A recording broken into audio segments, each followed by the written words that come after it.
Hey y'all, welcome back to Alternative House channel. Today I'm in London and I met Frankie and she's living on her narrowboat already for 5 years. For 5 years, yeah. And she's gonna give us a tour and tell a bit more how it's to live on the narrowboat. Yep, this is a 50-foot narrowboat.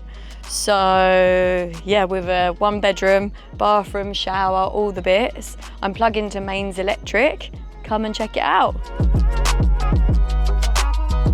Welcome inside. This is my kitchen. I'm a chef, so the kitchen is very important.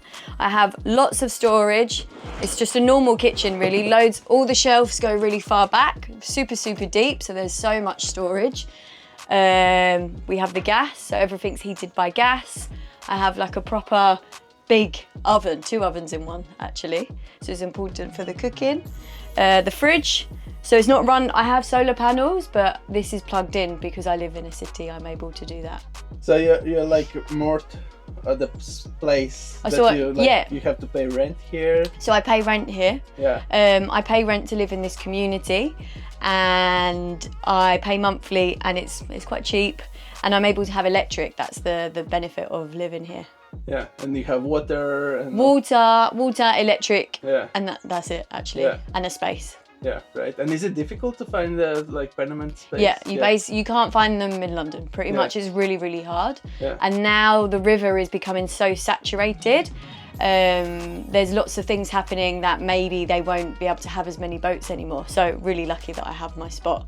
And we're a community of very different people as well. Yeah. And you bought this boat already? It was built? Or that's the only way. I brought the boat with the spot and I take it out sometimes. Yeah. But yeah, come here because of my work. I travel a lot, so it's good to have my space here. And I guess you had to pay a bit extra because you had the spot. Exactly, exactly. So you have to pay a little bit more to buy the boat here. But you know, we're in one of the, I would say one of the best areas in London, you know, with all the cafes and galleries and art and things, and I get to live here at like, oh my God, a fraction of the price. Yeah.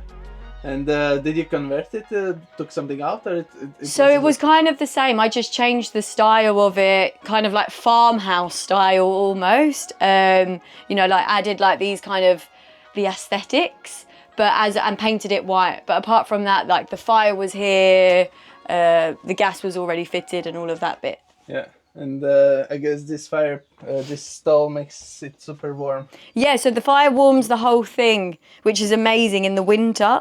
And now with the bills going up in price, I think it's so much cheaper to run. I just use wood and coal, and this little fan kind of blows the air. And even in my bedroom, it gets warm, like so warm in here. You have to have the door open. Yeah. And I noticed that I can stand here full height because I have been in narrowboats. Like I had to bend in the corners, like here. So the man that I brought the boat off was a really tall guy, and he fitted it.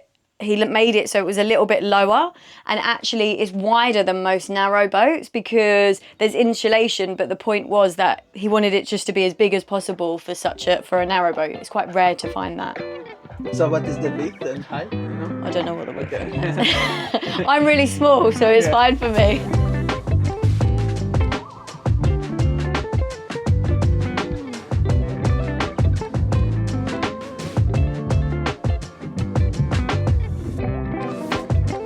Here is the living room. The sofas are movable, so I put events I do supper clubs on the boat, so the furniture can be moved and there's storage underneath as well. So what exactly are you doing here? So I do supper clubs. And you were telling me before you're putting here a table? Yeah, so I take the sofas and I put them on the roof and I put 2 tables in, and then because London's such a busy place, some people find that it's quite a lonely city. So because I do cooking and it's all about nature and foraging, we have 10 strangers. And for the evening, it's like you're living abroad. My friend plays the guitar, we go on a bit of a journey, talking about the ancient stories of the land. And yeah, it's where strangers become friends ultimately. Right. And how you decided to live on narrowboat? There were other options or? Okay, so the story is a little bit mad. I was very addicted to drugs back in the day.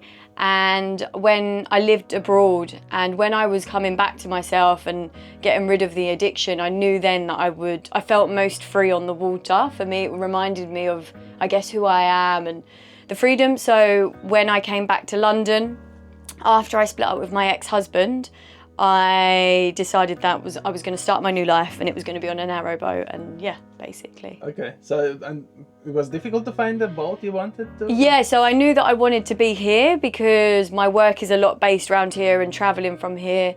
So I had the idea, but it probably took like 3 years to find a spot. Wow. It's a long time. And one day it happened, and the story of how I got the boat was amazing. So, because it was expensive, I had no money, and I went to the banks and I was like, can you lend me the money for the boat? Can you lend me? Everywhere said no, no, no, no, no. I had no job, no nothing. And then the man who was selling me the boat was like, Frankie, there's 4 cash buyers that want this boat because it's so in demand. And I was like, no, that's my boat. And then over the course of 10 days, friends borrowed me like £100, £100, £500, this, friends that don't have much money, and I managed to raise the money. Well, and amazing. The community kind of brought the boat. I paid them back, and that's why I do the events on the boats, because I didn't have any money for the boat, right. you know, and the community helped me buy the boat, paid them back, and then we do things for the community on the boat. How much did it cost? Yeah, so it cost, how much was it? It was £65,000. So I raised £65,000 in 10 days. Wow, amazing. I know, some friends were like remortgaging their council flats, and other friends were like pregnant and they had no money and only £50. And you know, I think the bank systems, we think we have to borrow from banks, but this is a living example that actually through kind of friends and friends of friends lending 50 quid, 100 quid, you can create a big amount and not have to pay interest or anything. That's amazing. It's an amazing story. That's very inspiring. Yeah. Right. And you play didgeridoo? No. My ex-husband used to play the didgeridoo, but because we do music on the boat sometimes, on the events, I like to have lots of instruments so that when people come, they can just jam. Right. Because, you know, London is such a busy city, to create a space where people can just, you know, when you go on holiday and everyone just has time and someone's got a guitar and someone's singing, it's like, that's what I like to create in this space. Yeah, really nice.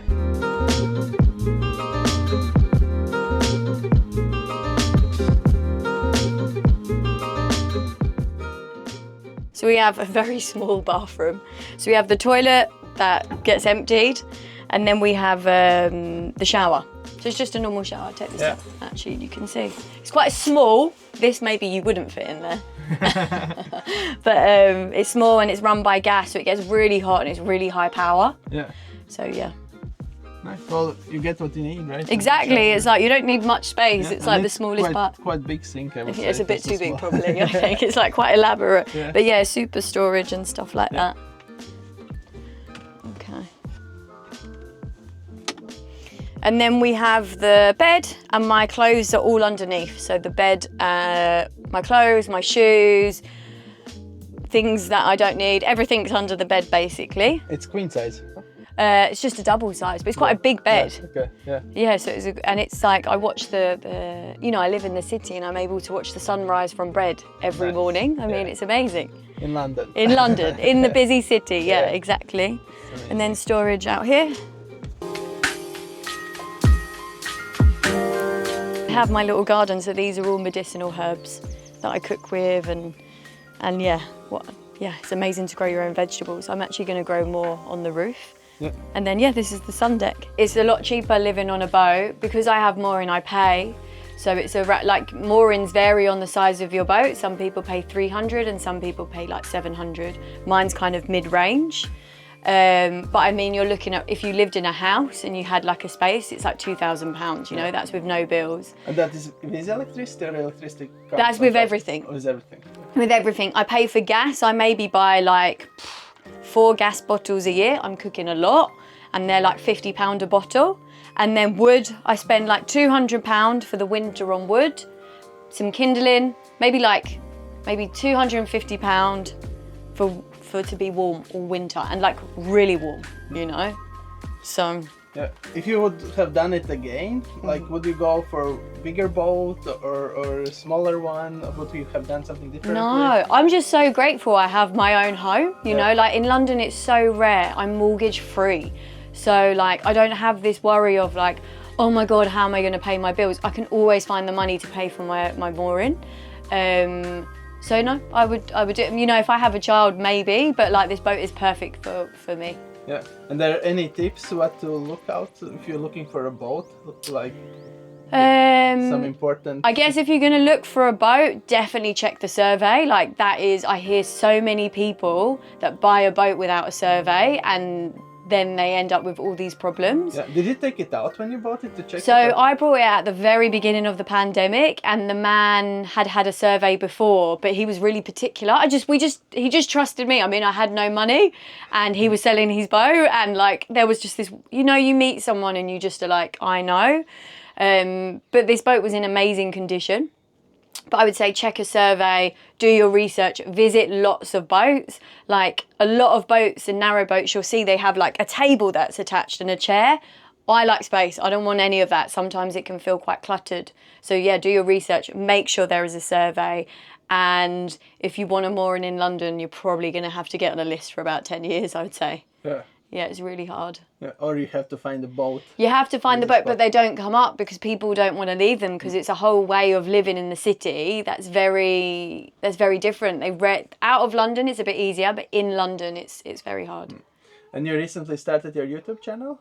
Yeah, started my YouTube channel, which is all about recipes and storytelling. But it's less about boat life. It's more about. There's sometimes boat life, but I mean, I am on my boat and I do talk about it, but it's kind of like the stories of this land and how to cook in a small space and create amazing feasts in that, and my own personal story, which is mad in itself. Right. Yeah. Yeah. Okay. Thanks for showing it out. Thank you. Yeah.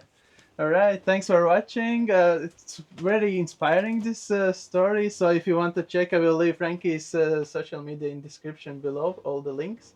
And let us know what do you think about life on a boat in the big city. Would you do that as well or not, and why not? And see you in the next one. Cheers.